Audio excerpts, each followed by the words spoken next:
Deus perdoa o suicídio. A eutanásia é pecado?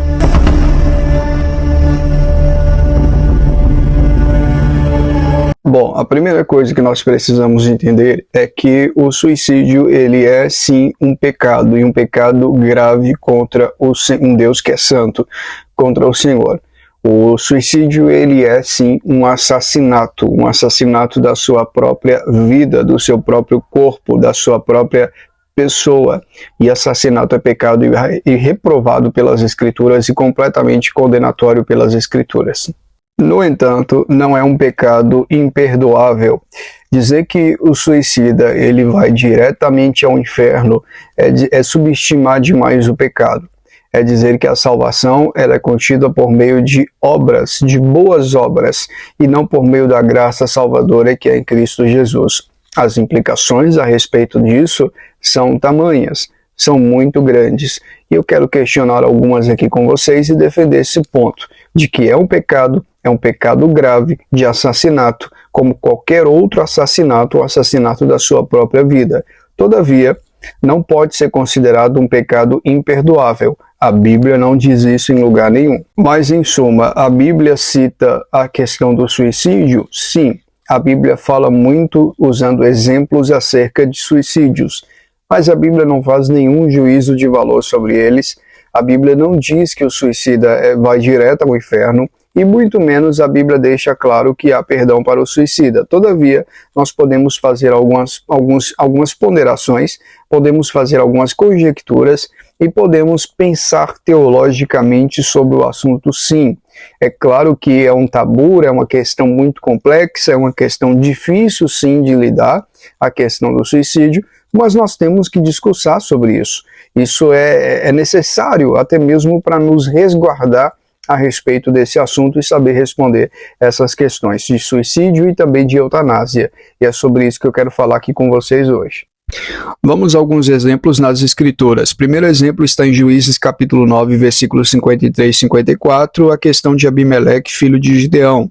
Uma mulher arremessa uma pedra de moinho na sua cabeça e ele estava morrendo, agonizando, e ele pede para alguém matá-lo. Uma possível eutanásia ali no texto. Em 1 Samuel, capítulo 31, versículos de número 1 a 6, o caso de Saul, ele pede para seu escudeiro o matar. Como seu escudeiro se recusou, então ele se lança sobre a sua espada. Mas, quando ele morre, o seu escudeiro, vendo a morte do rei, também lança-se sobre sua espada e morre.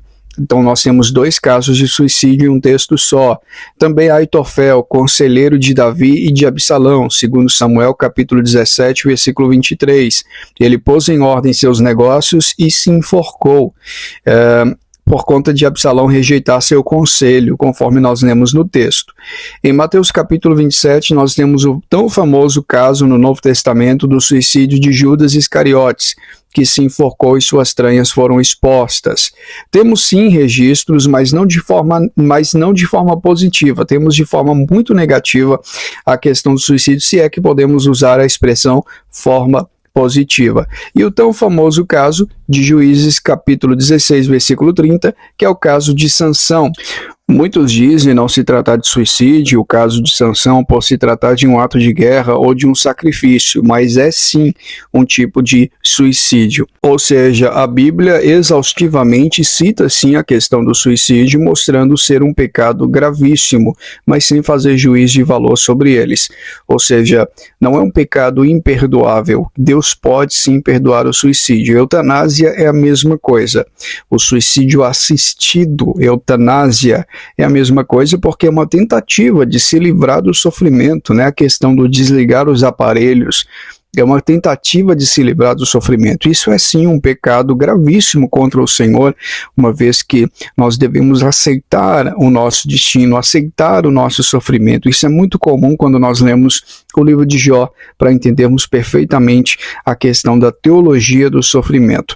E também a história de Jesus e dos apóstolos mostra claramente como é válido sofrer por amor a Cristo e por amor ao Evangelho. Ou seja, queridos, eu acho que a grande questão gira em torno da nossa soteriologia, de como nós cremos no que tange a doutrina da salvação. Na Igreja Católica Romana é inadmissível a questão do suicídio e vai diretamente ao inferno. Só que, biblicamente falando, a nossa salvação ela não depende das nossas boas obras. O homem pode sim fazer atos terríveis e ainda assim ser salvo, porque sua salvação não depende do que ele faz ou do que ele deixou de fazer, mas depende unicamente e exclusivamente do que Cristo já fez na cruz do Calvário. O ladrão na cruz é um exemplo claro disso. Claro que as nossas boas obras elas não são a causa da nossa salvação, todavia são o resultado delas.